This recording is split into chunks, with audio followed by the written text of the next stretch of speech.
Mango cupcake बनवण्यासाठी सर्वात आधी आपण 1 वाटी रवा घेऊयात. हा मी साधा जाडा रवा घेतलाय. रवा आपल्याला मिक्सरला फिरवून बारीक करून घ्यायचा आहे. तुमच्याकडे जर बारीक रवा असेल तर तो तुम्ही डायरेक्ट घेऊ शकता. तर हा बघा, आपण रवा मिनिटभर मिक्सरला फिरवून बारीक करून घेतलाय. आता ह्यामध्ये अर्धी वाटी साखर घेऊयात. सगळं साहित्य आपल्याला एकाच वाटीने मोजून घ्यायचं आहे. जर मेजरमेंट योग्य असेल तर केक सुद्धा एकदम परफेक्ट बनतो. 1 वाटी रव्यासाठी अर्धी वाटी साखर पुरेशी होते, पण तुमच्या घरी जर जास्त गोड खाण्याची सवय असेल तर अजून 2 चमचे साखर वाढवू शकता. सेम त्याच वाटीने पाव वाटी तेल घ्यायचं आहे. अर्धी वाटी दूध घेऊयात. गरम करून थंड केलेलं गाईचं किंवा म्हशीचं जे अवेलेबल असेल ते दूध तुम्ही घेऊ शकता. आता मी ह्यामध्ये पाऊण वाटी आंब्याचा गर घेते. तुमच्याकडे जर जास्त आंब्याचा गर असेल तर पूर्ण 1 वाटी भरून आंब्याचा गर घेऊ शकता. आता हे आपण मिक्सरला फिरवून घेऊयात, म्हणजे सगळं छान एकजीव होईल. तर हे बघा, आपण हे मिनिटभर मिक्सरला फिरवून घेतलंय. सगळं छान एकजीव झालंय. आता आपण हे एका भांड्यात ट्रान्सफर करून घेऊयात. मिक्सरला फिरवून घेतल्यामुळे आपल्याला केकचं मिश्रण हाताने फेटावं लागत नाही की सगळं एकजीव होईपर्यंत ढवळत राहावं लागत नाही. मिक्सरमुळे ही स्टेप अगदी सहज होते. आपण मिक्सरच्या जारमधून सगळं मिश्रण काढून घेतलंय. आता ह्यावर झाकण ठेवून रवा 15 मिनिटे छान भिजवू देऊयात. तर रवा झाकून ठेवून 15 मिनिटं झाली आहेत. हे बघा, रवा पहिल्यापेक्षा थोडा घट्ट झालाय. आपल्याला ह्यामध्ये थोडंसं दूध ॲड करावं लागेल. पण त्याआधी आपण ह्यामध्ये पाव चमचा बेकिंग सोडा घेऊयात आणि अर्धा चमचा बेकिंग पावडर घ्यायची आहे. आणि रवा घट्ट असल्यामुळे ह्यामध्ये आपण पाव वाटी एवढं दूध घेतोय.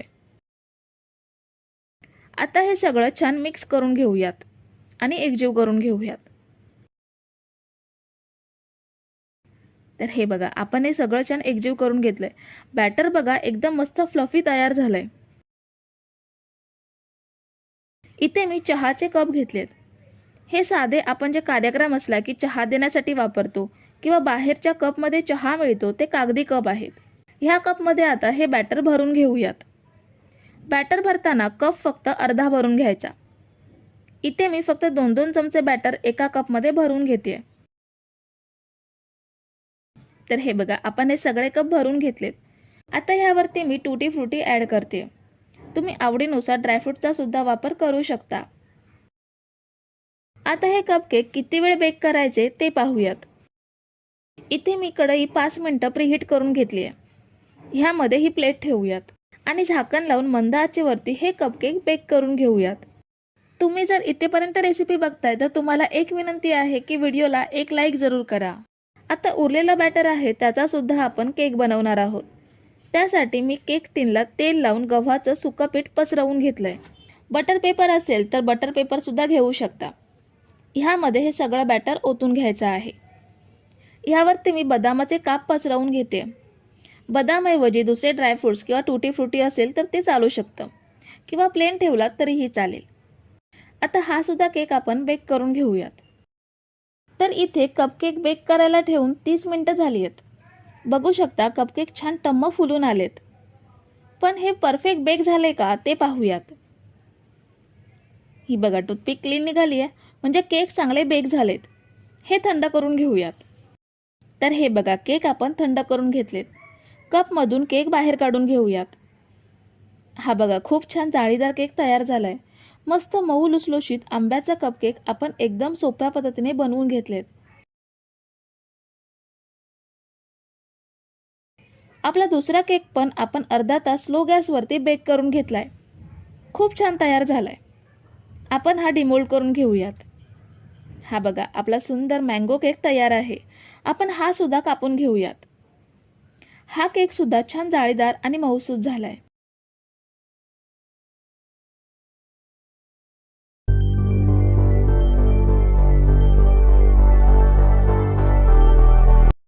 आंब्याची वडी बनवण्यासाठी सर्वात आधी आपण एका पॅनमध्ये अर्धा कप तूप घेऊयात.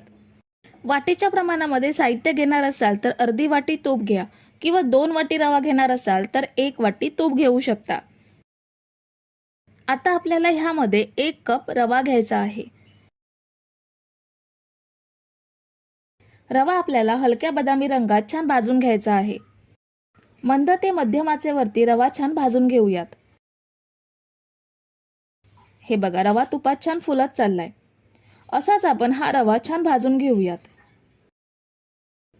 तर हे बघा, रव्याला हलका बदामी रंग आलाय। ह्यामध्ये 2 चमचे काजू बदामचे काप घेऊयात आणि 4 चमचे दूध पावडर घ्यायची आहे, म्हणजे आंब्याच्या वडीला छान दुधाळ स्वाद येईल। आता आपण हे फक्त अर्धा मिनिट रव्यासोबत तुपात परतून घेऊयात। ड्रायफ्रुट्स आणि दूध पावडर अर्धा मिनिट रव्यासोबत तुपात परतून घेतल्यानंतर पॅन मधून काढून घेऊयात। आता वडी बनवण्यासाठी पुन्हा पॅन मध्ये 1 कप साखर घेऊयात। साखरेचं प्रमाण आवडीनुसार कमी जास्त करू शकता। आंबा सुद्धा गोड असेल तर साखरेचं प्रमाण कमी करू शकता। आता यामध्ये अर्धा कप पाणी घेऊयात। मीडियम टू हाय फ्लेम वरती साखर विरघळवून पाक तयार करून घ्यायचा आहे। तर हे बघा, साखरेच्या पाण्याला उकळी आली आहे, पण अजून आपल्याला हे उकळून घट्ट करून घ्यायचं आहे। तर आपण हे अजून 5 ते 7 मिनिटे उकळून घेतलंय। आपण पाक चेक करूयात। हे बघा, चमच्यावरून शेवटचे थेंब पडताना हलकी तार तयार होते। हाताने सुद्धा चेक करून बघूयात। हे बघा, हलकी तार तयार होते। आता आपण ह्यामध्ये अर्धा चमचा वेलची पावडर घेऊयात आणि पाकामध्ये मिक्स करून घेऊयात। पुन्हा यामध्ये आपल्याला आंब्याचा रस घ्यायचा आहे। मी इथे 1 आंब्याचा रस काढून घेतलाय। मिक्सर शिवाय आंब्याचा रस सोप्या पद्धतीने कसा काढावा हे मी आधीच्या व्हिडिओमध्ये दाखवलेलं आहे। आंब्याचा रस मिसळून घेतल्यावर ह्यामध्ये रवा ॲड करूयात आणि पाण्यामध्ये छान मिक्स करून घेऊयात। आता आपल्याला हा रवा असाच ढवळत घट्ट करून घ्यायचा आहे। तुम्ही जर इथेपर्यंत रेसिपी बघताय तर तुम्हाला एक विनंती आहे की व्हिडिओला एक लाईक जरूर करा। तर हे बघा, रवा एवढा घट्ट झाला की आपल्याला गॅस बंद करून एका प्लेटमध्ये काढून घ्यायचा आहे। इथे मी प्लेटला तूप लावून घेतलंय, ह्यामुळे वड्या सहज प्लेटपासून वेगळ्या होतील। आता यावर मी काजू बदामचे काप लावून घेते आणि चमच्याने ह्यामध्ये घट्ट बसवून घेऊयात। आता आपल्याला हे थंड करून घ्यायचं आहे, म्हणजे छान सेट होईल। तर आपण हे 2 तास थंड करून घेतलंय, ह्याचे आता पीसेस करून घेऊयात। जर घट्ट झालं नसेल तर फ्रीज मध्ये ठेवून घट्ट करून घेऊ शकता। ह्या बघा, आपण छान वड्या पाडून घेतल्यात। आता ह्या प्लेट मध्ये काढून घेऊयात।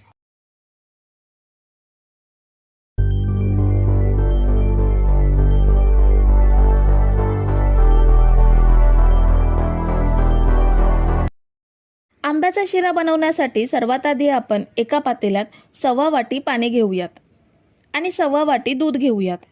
घरी जे अवेलेबल असेल ते दूध घेऊ शकता। पाणी आणि दुधाचं प्रमाण समप्रमाणात घेतलं की शिरा अगदी छान मऊसूत होतो। आता आपण हे दूध एका साईडला गरम करत ठेवूयात।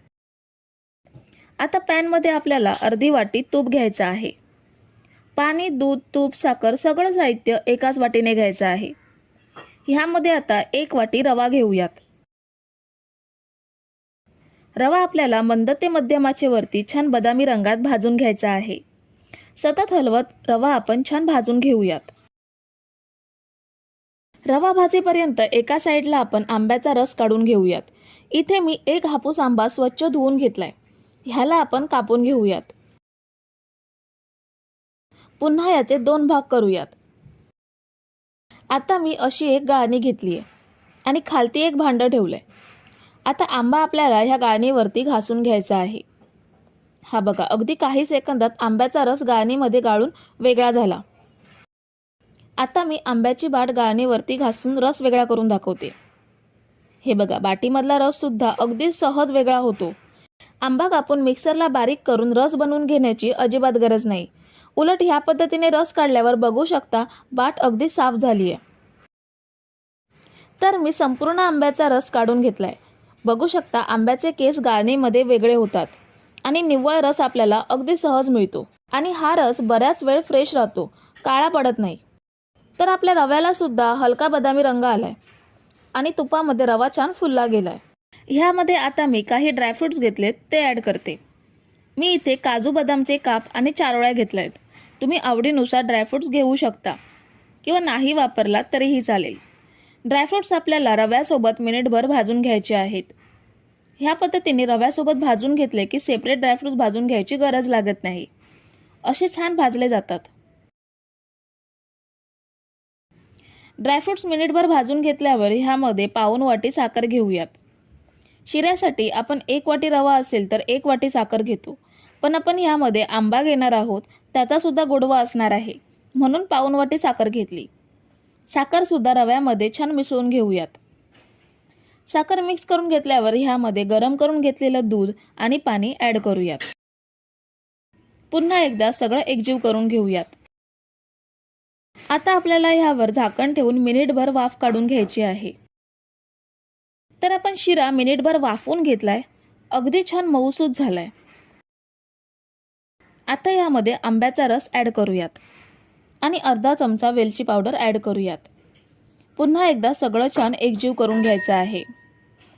रवा आंब्याच्या रसामध्ये पूर्णपणे भिजला पाहिजे, त्यामुळे सगळं अगदी व्यवस्थित मिक्स करून घ्यायचं। तुम्ही जर इथेपर्यंत रेसिपी बघताय तर तुम्हाला एक विनंती आहे की व्हिडिओला एक लाईक जरूर करा। आता आपण सगळं छान मिक्स करून घेतलंय। पुन्हा एकदा ह्यावर झाकण ठेवून मिनिटभर वाफ काढून घेऊयात, म्हणजे रवा आंब्याच्या रसामध्ये छान मुरला जाईल। तर हे बघा, आपण रव्याला मिनिटभर वाफ काढून घेतली आहे। आंब्याच्या रसातला मऊ लुसलुशीत केशरी शिरा तयार आहे। आपण हा प्लेटमध्ये काढून घेऊयात। तर मंडळी, तुम्हाला आजची आंब्याचा रस वेगळा करण्याची पद्धत आणि आंब्याच्या रसातला शिरा कसा वाटला हे कमेंट करून नक्की सांगा। आणि रेसिपी आवडली असेल तर व्हिडिओला लाईक करा, रेसिपी तुमच्या मित्रमैत्रिणींसोबत शेअर करा आणि चॅनलला सबस्क्राईब केलं नसेल तर पटकन सबस्क्राईब करून घ्या। थँक्यू।